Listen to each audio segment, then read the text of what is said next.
Okay, now you have wind energy. अब wind mills सबने देखा होगा। ये विंड मिल्स बेसिकली बहुत बहुत बहुत बड़े होते हैं, बहुत बड़े होते हैं। ठीक है, मैं बताता हूँ क्या मतलब। ये देखो, ये कितने बड़े हैं कि आप इसके सामने, मैं बना के दिखा देता हूँ कि हम लोग इसके सामने कितने से होंगे। मैं दिखाता हूँ कि तकरीबन मैं जो हूँ ना इसके सामने, वो इतना सा होगा। दिखाता हूँ, ये इतना सा देख रहे हो। ये देखो, मेरी कंपेयर करो इसके साथ, कर रहे हो कंपेयर? देख रहे हो मैं कहाँ पे हूँ, ये कहाँ पे है? देखो कितना छोटा हूँ मैं इसके कंपेयर में, है ना। ये बहुत ह्यूज होते हैं। आपको पता है इनको ट्रांसपोर्ट करने के लिए भी बहुत बड़ा ट्रक रिक्वायर्ड होता है। आपको इनके पर बहुत बड़े होते हैं, आपके घर से डबल ट्रिपल गुना बड़े होंगे। ठीक है, ये बहुत बड़े होते हैं। अब इनमें बेसिकली काम कैसे करते हैं बताता हूँ। बेसिकली काम ये करते हैं, आपके पास ना लेट्स सपोज आपने एक गाड़ी देखी होगी, बहुत बच्चों ने ना बेसिकली इस तरह, क्या नाम है, रिमोट कंट्रोल कार सब में देख ली, गाड़ी आती थी रिमोट कंट्रोल में जिसके दरवाजे भी खुलते थे, है ना। सबने लिए, मेरे ख्याल से छोटे होते तो दरवाजे भी खुलते थे। अब जब आप मोटर को खोलते थे ना, तो वो ना एक मतलब, हम जब उसको सेल से चलाते थे तो मोटर का जो आगे वाला था ना हिस्सा, कुछ इस तरह का होता था, बीच में इधर लगा होता था डंडा सा। अब वो डंडा घूमता था ऐसे ऐसे ऐसे ऐसे, और वो इतना आहिस्ता आहिस्ता घूमता था, लेकिन हम उसको पकड़ नहीं पाते थे, इतना वो ज़ोर से घूमता था। बिल्कुल वहाँ यहाँ पे भी बेसिकली ऐसे इन्होंने काम किया है। अब इन्होंने किया क्या हुआ कि भाई ये पंखा लगा होता है बहुत बड़ा। अब ये पंखा जो है वो घूमता है घूमता है घूमता है घूमता है घूमता है, पंखा घूमता है। अब इन्होंने ना इधर बहुत सारे गेयर्स लगाए। मैं गेयर्स बना देता बट मुझे बनाने नहीं आते, तो कैसे बनाऊँ समझ नहीं आ रही। इन्होंने गेयर्स लगाए होते हैं, इस तरह गेयर्स लगाए होते हैं, गेयर्स लगाए होते हैं, गेयर्स लगाए होते हैं, गेयर्स लगाए होते हैं। गेयर्स लगाने से होता है कि जब आपका ये पंखा, जैसे ये पंखा यहाँ है ना, जब ये एक राउंड कंप्लीट करेगा ना, वो जो आखिरी गियर होगा ना इसका, वो तकरीबन आप कह लो कि मेरे ख्याल से 1000-2000 राउंड कंप्लीट कर जाएगा। ठीक है, तो इससे क्या होता है कि जब आप इसके पीछे लगा होता है जनरेटर, अब जनरेटर आपका घूमता है इसकी वजह से, एंड पीछे से वो बिजली प्रोड्यूस करता है। तो इस तरह बेसिकली आपका ये जो विंड मिल होता है ये काम करता है। ठीक है, आ जाओ अब बेसिकली ये विंड टर्बाइन जो है ना, ये भाई बिजली बनाने का आपका काम करते हैं। ठीक है, wind helps to move the 3 blades turbine which is connected with generator, बिल्कुल ऐसा ही है। ओके, अब इसको यूज़ करने के एडवांटेजेस क्या हैं एंड डिसएडवांटेजेस क्या है। सबसे बड़ा एडवांटेज ये है कि भाई इन्वायरमेंटल फ्रेंडली। इन्वायरमेंटल फ्रेंडली का मतलब ये है कि कोई ग्रीन हाउस गैस नहीं है, कोई CO2 मीथेन वगैरह कोई गैस रिलीज नहीं होती जो हमारे इन्वायरमेंट को नुकसान पहुंचाए। इसके अलावा रीन्यूएबल रिसोर्स है। हवा भाई आपके पास जितनी मर्जी यूज़ करो, ज़ाया तो नहीं जा रही ना, है ना, जितनी मर्जी यूज़ करो ज़ाया नहीं जा रही, दोबारा यूज़ हो सकती है वो तो। इसके अलावा भाई इसके लिए बहुत कम एरिया रिक्वायर है। आप देखो ज़रा, बस एक छोटी सी, बस आपने इसका पाइप लगाना है कहीं पे भी ना, बाकी इसके नीचे रह भी लो तो कोई मसला नहीं होगा आपको, जब तक उसका पर ना गिरे आपके घर के ऊपर।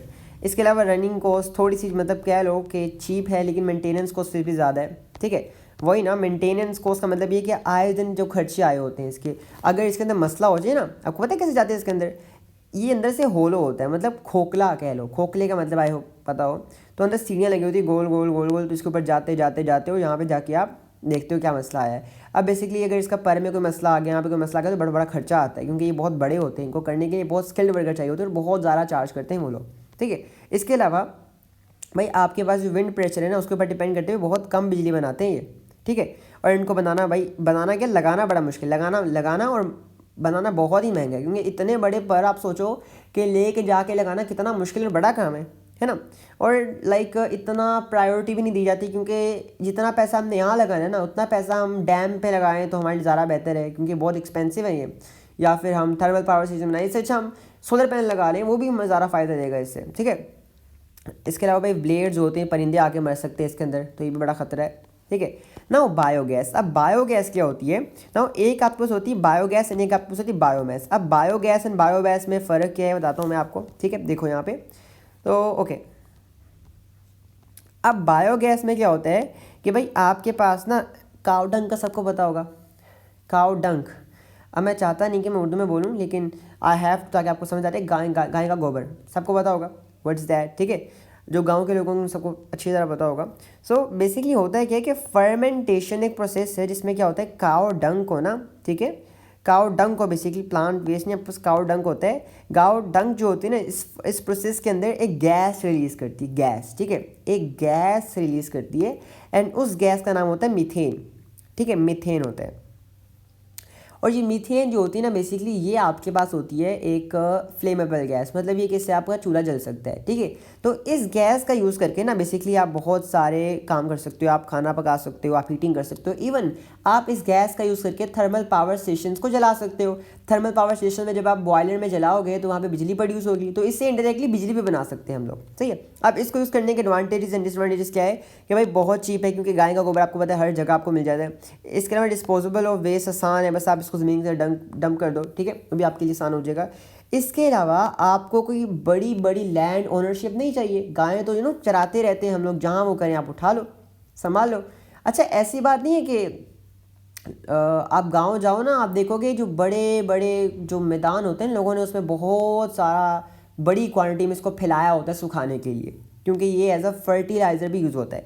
इसके अलावा भाई रूरल एरियाज़ में बड़ा ही फ़ायदेमंद चीज़ है ये, लेकिन भाई डिसएडवांटेजेस बहुत ज़्यादा हैं। Why? Because methane gas is a green house gas. अब ग्रीन हाउस गैस का मतलब क्या है कि now this gas can lead to global warming, ठीक है, ग्लोबल वार्मिंग हो सकती है। ये गैस ऊपर हवा में जाएगी, हवा में जाके ओजोन लेयर के साथ मिल जाएगी, वहाँ पे जाके क्या करेगी, ये आपके पास ग्लोबल वार्मिंग का बायस बनेगी, जिससे बहुत सारे मसले आते हैं, क्लाइमेट चेंज आता है, साइक्लोन्स आते हैं, डिजास्टर्स होते हैं, बड़े मसले आते हैं इससे, ठीक है।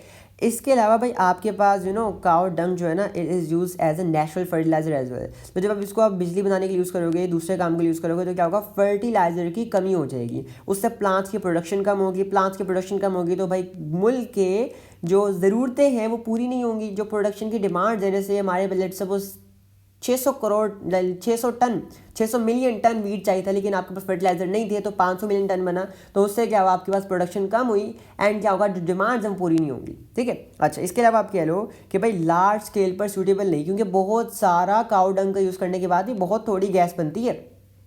आप खुद सोचो कितना काऊ डंग चाहिए होगा आपको, ठीक है। और वो ना गैस जो प्रोड्यूस होती है वो लिमिटेड होती है, बहुत ज़्यादा नहीं होती, बहुत कम भी नहीं होती, लिमिटेड होती है, ठीक है। अब बायोमास एनर्जी में क्या होता है कि भाई इसमें आप क्या करते हो, ऑर्गेनिक मैटर, और ऑर्गेनिक मैटर में आपके पास प्लांट्स आ जाते हैं, सूखी पत्तियाँ आ जाती हैं, डेड लीव्स आ जाती हैं, ब्रांचेस आ जाती हैं, शाफ्ट्स ऑफ क्रॉप, जैसे आपको पता है जो छिलका होता है गन्ने का, उसका, वेजिटेबल्स के छिलके, फ्रूट्स के छिलके, सड़ी वेजिटेबल्स, कुछ भी जो जल सकता है ना बेसिकली, उसको आप जलाते हो, बॉयलर में डालते हो वही थर्मल पावर स्टेशन में, और जला के क्या करते हो, बिजली बनाते हो। तो इन चीज़ों से अगर बने ना, आप कह लो कहाँ पे, ऑर्गेनिक मैटर से अगर आप बिजली बना रहे हो, एनर्जी बना रहे हो, तो उसे आप कहते हो बायोमास एनर्जी। ना इसके एडवांटेजेस एंड डिसएडवांटेजेस क्या है, let me tell you. Disadvantage क्या है, ये भाई पहले एडवांटेज लिखते हैं। एडवांटेज क्या हो गया, ये रहा, मैंने गलती कर दी, मैंने डिसएडवांटेज इधर कर दिया, एडवांटेज उधर कर दिया, तो थोड़ा सा सॉरी फॉर दैट, ठीक है, ओके। सो ये आपके पास एडवांटेज है, क्या है, चीप सोर्स ऑफ फ्यूल है, क्योंकि सूखी पत्तियाँ आप जितनी मर्जी उठा लो आपको 1 रुपये की नहीं मिलेंगी, आपको जो सूखी ब्रांचेज हैं जितनी मर्जी उठा लो आपको 1 रुपये की नहीं मिलेंगी, 1 रुपये की नहीं पड़ेंगी, और बहुत लार्ज क्वांटिटी में अवेलेबल है भैया आपके पास। ये कोई नहीं कि बहुत थोड़ी हैं, आप जंगल में जाओ कितनी मिल जाएंगी आपको। आप बड़े बड़े दरख्त मत काटो जलाने के लिए ना, ये डेड ब्रांचेस पकड़ लो, सूखे पत्ते पकड़ लो, कितना काम की चीज़ है, ऐसा ही है ना, बस मेहनत नहीं करनी है हमने, ठीक है। और भाई it can be use alternate to oil. अब ऑयल को मत जलाओ, ऑयल आगे इतना महंगा आता है, आप इसको यूज़ करो जलाने के लिए, ठीक है। और भाई रनिंग कॉस्ट भी कम है, एफिशिएंट भी है, और रूरल एरियाज़ में ज़्यादा फ़ायदेमंद है, क्योंकि हमारे इलाकों में इस्लामाबाद, लाहौर वगैरह में तो ऑलरेडी बिजली वगैरह है, ठीक है, हमें क्या मसला है, ठीक है। अब डिसएडवांटेजेस क्या हैं कि भाई कॉजेस पोल्यूशन, जब आप जलाते हो ना तो कार्बन डाइऑक्साइड प्रोड्यूस होती है, उससे पोल्यूशन होता है। इसके अलावा भाई आपके पास जो है ना, जब आप जलाते हो तो हीट बहुत प्रोड्यूस होती है, उस हीट से जो है सराउंडिंग एरियाज इफेक्ट हो सकते हैं, वहाँ का वेदर कंडीशन चेंज हो सकती हैं, ठीक है, क्योंकि आपको जलाना होता है ना, जलाने की वजह से इंजरीज भी हो सकती हैं, कभी कभी आग लग सकती है, जब आप फैक्ट्री में जला रहे हो ना तो बहुत खतरे होते हैं कि आपके पास आग लग सके कहीं भी, और बहुत कम प्रायोरिटी दी जाती है इसे, बहुत ही कम प्रायोरिटी दी जाती है, सही है। प्रायोरिटी का मतलब है कि भाई इसके ऊपर जो है ना वो गौर ही नहीं किया जाता,